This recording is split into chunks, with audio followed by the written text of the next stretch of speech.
Your friendly neighborhood station. Radyo Natin. Radyo Natin Top of the Hour News Break. Magandang hapon, narito ang balita sa oras na ito.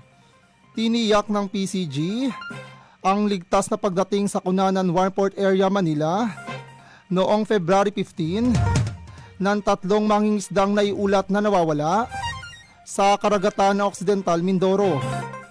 Dumating ang mga survivor sakay ng PRB Cape San Agustin o MRRV 4408 matapos maisagawa ang search and rescue operation sa kanlurang bahagi ng Cabra Island, Lubang noong February 14. Tiniyak din ng PCG ang maayos at marangal na pagproseso sa labi ng isang nasawing tripulante alinsunod sa umiiral na protokol.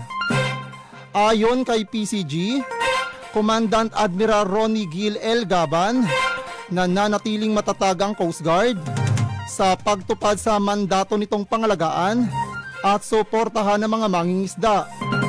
Nagpaabot naman ng pasasalamat ang pamilya na mga nasagip sa agarang aksyon ng PCG at mga katuwang na ahensya.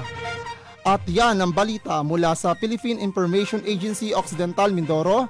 Ako si Raser Bakay, nagbabalita para sa Top of the Hour News Break.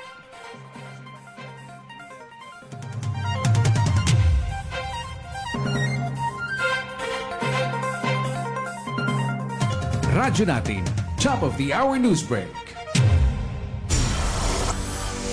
More than 2 decades of providing music